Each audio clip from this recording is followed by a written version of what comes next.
Good morning class 10th। हाँ, हमने पढ़ा था पाठ का सार लखनवी अंदाज, जो लिखा था यशपाल ने। आइए चलते हैं, आज हम उसके प्रश्नोत्तर आपके सामने प्रस्तुत करते हैं। देखो बच्चों, इस वीडियो को स्टार्टिंग से आप देख रहे हो तो अंत तक आप ज़रूर देखिएगा, क्योंकि मैं आपको कुछ ऐसी बातें बताऊंगी अंत में जो आपके लिए बहुत ही उपयोगी होंगे। और आपका जो ये बोर्ड का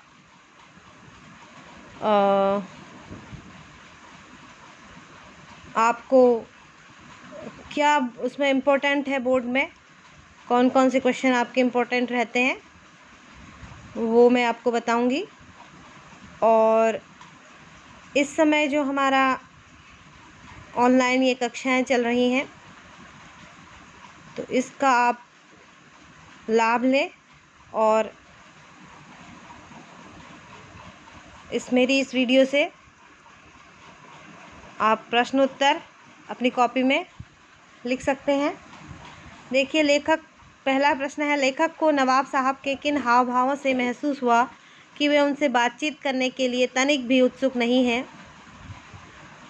उत्तर है इसका, लेखक को नवाब साहब के निम्न हाव भावों से महसूस हुआ कि वे उनसे बातचीत करने के लिए तनिक भी उत्सुक नहीं है। पहला पॉइंट है, लेखक ने के उस डिब्बे में अचानक ही पहुंचने से नवाब साहब की आंखों में एकांत चिंतन में विघ्न खलल का असंतोष दिखाई दिया। मतलब लेखक चाहते थे कि वह भी किसी एकांत चाहते थे, और जो नवाब साहब पहले से वहाँ बैठे थे वह भी एकांत चाहते थे। तो दोनों के एकांत में खलल हुआ। नवाब साहब ने भी सोचा था कि मैं अकेले ट्रेन के अकेले डब्बे में सफ़र करूँगा और आसानी से, ठीक है। दूसरा है हमारा यहाँ पे, नवाब साहब ने लेखक की संगति के लिए भी उत्साह नहीं दिखाया, जिससे यह लग रहा था कि वे उससे बातचीत करने के लिए तनिक भी उत्सुक नहीं है। तीसरा है, नवाब साहब गाड़ी की खिड़की से बाहर देखते रहे। चौथा, ट्रेन में लेखक के साथ बातचीत करने के लिए नवाब साहब ने कोई उत्साह नहीं प्रकट किया। प्रश्न नंबर 2, देखिए ये HOTS क्यों लिखा रहता है किसी भी क्वेश्चन में। ये होता है हायर ऑर्डर थिंकिंग स्किल, ठीक है। तो देखिए, नवाब साहब ने बहुत ही यत्न से खीरा काटा, नमक मिर्च बुरका, अंततः सूंघकर ही खिड़की से बाहर फेंक दिया। उन्होंने ऐसा क्यों किया होगा? उनका ऐसा करना उनके कैसे स्वभाव को इंगित करता है? तो देखते हैं इसका उत्तर क्या है। तो इसका उत्तर आइए हम देखते हैं। नवाब साहब द्वारा बहुत ही यत्न से काटे गए खीरों को सूंघकर ही खिड़की से बाहर फेंकने से वह अपने नवाबी अंदाज को दिखाना चाहते थे। उनका यह बर्ताव स्वयं को खास दिखाने और लेखक पर अपनी अमीरी का रूप झाड़ने के लिए था। उनका ऐसा करना दंभ, मिथ्या आडंबर, प्रदर्शन प्रियता एवं उनके व्यवहारिक खोखलेपन की ओर इंगित करता है। तीसरा प्रश्न देखिए, बिना विचार घटना और पात्रों के भी क्या कहानी लिखी जा सकती है? यशपाल के इस विचार से आप कहाँ तक सहमत हैं? तो देखिए, CBSE में 2012, 11 और 10 में ये प्रश्न पूछा जा चुका है। इसका उत्तर देखिए, लेखक का यह कथन कि बिना विचार घटना और पात्रों के भी क्या कहानी लिखी जा सकती है, यह नई कहानी आंदोलन के कथाकारों पर किया गया व्यंग है। इस व्यंग के माध्यम से वह स्पष्ट करना चाहते हैं कि कोई भी कहानी विचार घटना व पात्रों के अभाव में उसी प्रकार नहीं लिखी जा सकती जिस प्रकार खाद्य सामग्री को खाए बिना उसका रसास्वादन नहीं किया जा सकता। केवल खाने का अभिनय किया जा सकता है।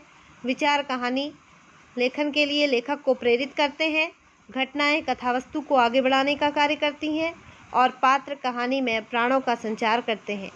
यह कहानी के आवश्यक तत्व हैं। इसके बिना लिखी गई रचना को एक स्वतंत्र रचना कहा जा सकता है, लेकिन कहानी नहीं। अतः हम उनके विचार से सहमत हैं। देखिए, इसका चौथा प्रश्न इस प्रकार है, आप इस निबंध को और क्या नाम देना चाहेंगी?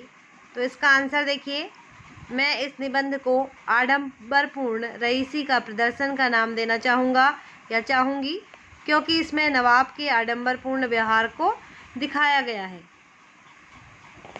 तो स्टूडेंट, मैं भी आपसे यही कहना चाहती थी अंत में कि इस पूरी कहानी में जो है वो नवाब साहब के आडंबरपूर्ण रवैये को इसमें दिखाया गया है। और उन्होंने क्या किया, खीरे को खाए बिना ही रसास्वादन लेने का अभिनय किया। वो ये दिखाना चाहते थे कि हम जैसे रईस लोग इस खीरे जैसी तुच्छ वस्तु को नहीं खाते हैं।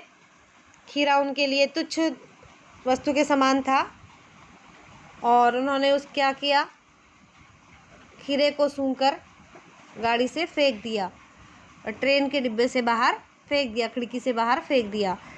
उसी प्रकार यशपाल भी कहना चाहते हैं कि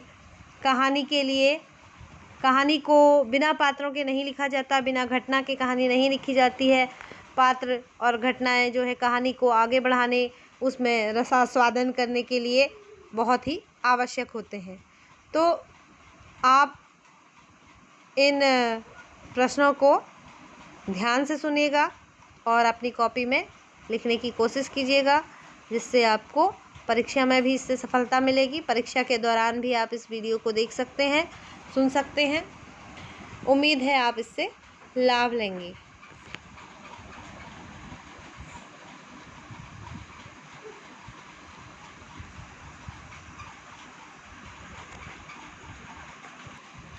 आगे देखिए, ये इसका गद्यांश है और ये गद्यांश के प्रश्न उत्तर हैं। इसको भी आपको अपनी कॉपी में लिखना है।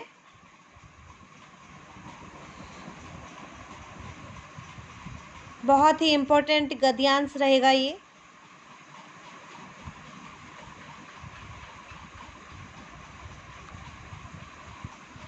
एक और गद्यांश आपका यहाँ पर,